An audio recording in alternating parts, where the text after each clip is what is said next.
and this here may be tough to you. Snack cake to me, yeah, more hostess. This been overdue forever. Asked me when it was dropping, said never. Should've made you cut the feta, but I designed it Freemason Margiela. Yo, this mint Oreo shake and cookout is banging. You need anything? You?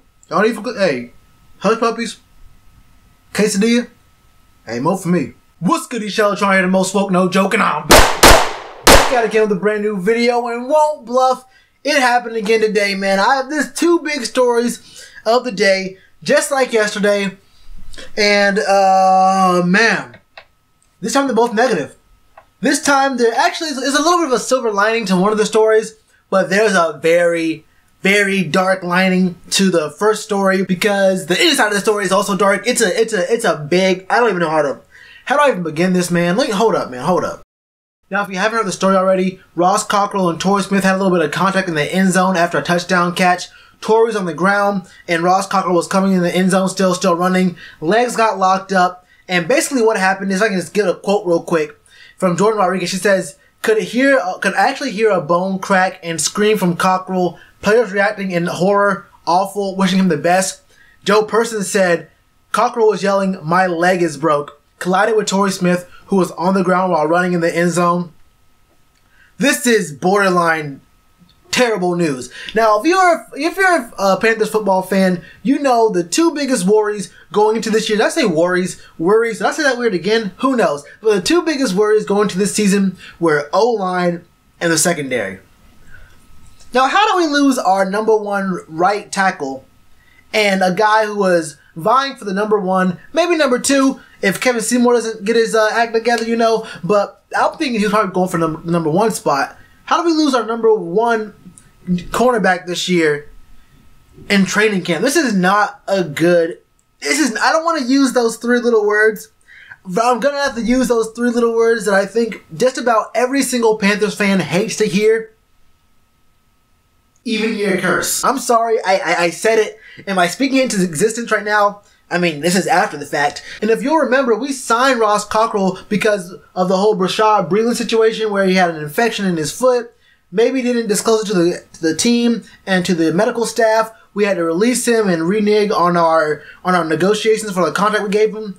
Look, this is not looking very good. But we're not going to just look at the negatives today, because if we look at only the negatives, we would be in a world of trouble. But before we get into the other smaller details, I want to go over the other thing that I was talking about, the silver lining, which I guess I am focusing on the negatives to begin the video. Either way, we're talking about my man Rashaan Gaulden, who we've all been talking very highly about. But Rashaan Gaulden had a kind of boneheaded play with Jairus Wright in the end zone. He kind of hit him hard, which in a game may or may not be called by an official, but in a training camp practice, you do not want to have guys hit sticking their teammates. I mean, have contact, have intensity, but all of that was a little much, and it's not just me saying it. Right when it happened, and like I said, Jairus Wright was on the ground for a few, not for a few minutes, but a few moments, catching his breath. We thought it was maybe something happening, but he ended up being okay.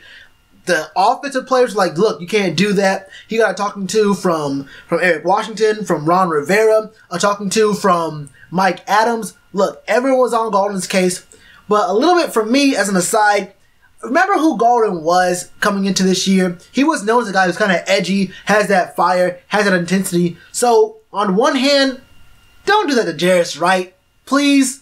But on the other hand, I like where your head's at. Keep that intensity for the game, and for the preseason especially. We need to see some intensity in the preseason especially, Rashaan.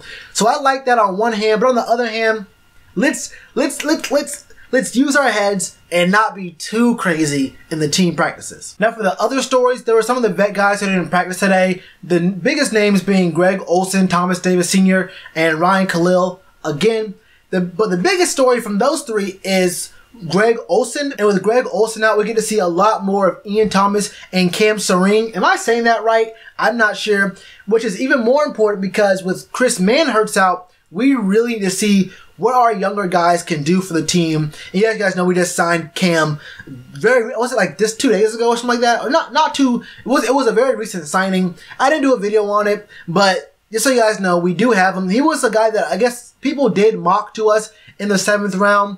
But obviously, once we got a tight end a lot earlier than expected, that wasn't gonna happen. We weren't gonna draft 2 tight ends. So it's kind of cool that we still did end up picking up Cam Sering. And let me know if I'm mispronouncing that, because I very well might be. But the real thing about this is, even though we got to see them a lot, the offense has been kind of not been firing on all cylinders. Remember yesterday that we're talking about the defense being really intense and then putting in some really good work. The offense today was a little bit lackluster. Max Henson tweeted that the offense was sputtering during the move the ball period. McCaffrey had a drop, and then Ian Thomas drops another one up the seam, which is something we really, really need to have this year, is tight ends catching up the seams, because that's basically that's a main ingredient in the Air Coryell West Coast type of offense we're going to be running this year. So tight ends catching up the seam is really going to be an important factor, and Christian McCaffrey catching the ball is always going to be an important part of our game as long as he's on our team. We saw some pretty good work from our backup quarterbacks as well. Garrett Gilbert had some good passes. He had a touchdown pass to Austin Duke in the back of the end zone. And if you guys don't know who Austin Duke is, he's a man who, in our first few years, I'm saying but I went to UNC Charlotte. In our first years of having football in Charlotte, we didn't win very many games. In fact, the games that we did win,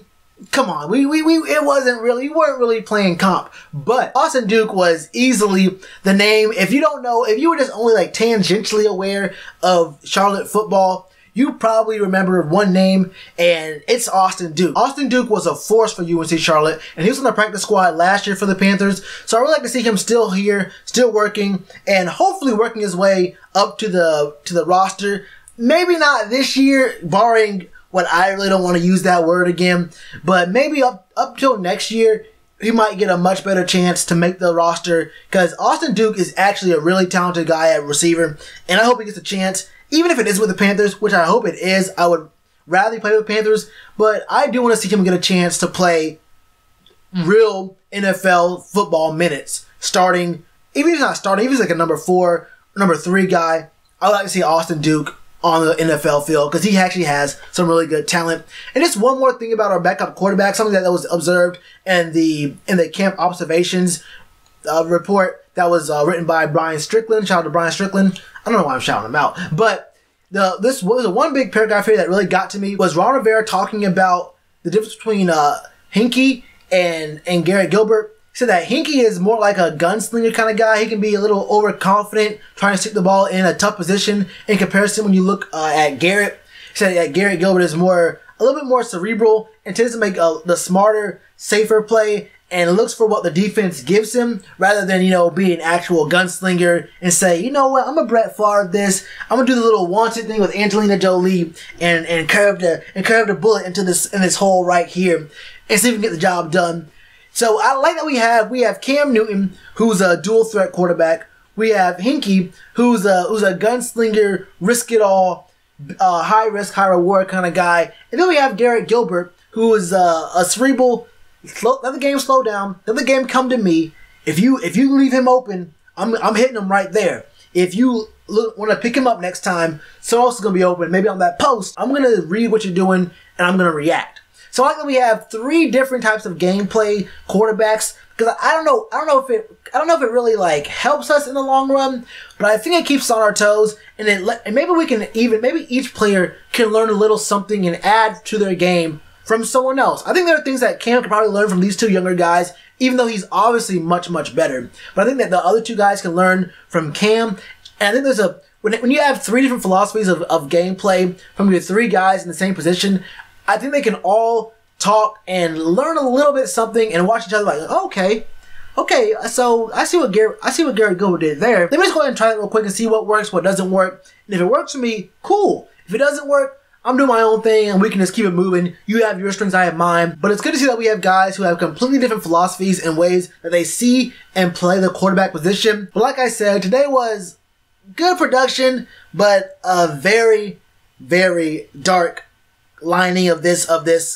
Can I even call it a bright cloud? I think this is a net negative today. I don't want to be that guy to be a negative kind of guy, but losing Ross Cockrell is only going to put more pressure on Dante Jackson, and I think he can be ready. I think he can step up to the pressure, but But it would have been nice to have Ross Cockrell there. I would like to have Dante Jackson step up to the pressure, but also still have Ross Cockrell. You know what I'm saying? I mean, you have to feel me on that one. Either way, man, what do y'all think? What are your thoughts on the injury, on the Rashaan Gaulden play in the end zone? What do you guys think about our team right now? How do we move forward? And remember what I said about picking up free agents when we might have injuries in the training camp and in the preseason? This is what I was talking about right here. I don't want to say I called it, but you have to be kind of aware of what might be. Either way, man, let me know in the comments below. And you already know to do with that like button. Cheers to you, appreciate the chance. Being told y'all I been the man. Being told y'all I had the gift. Tell a friend to tell a friend. Real ones gonna recommend. Count this as another win.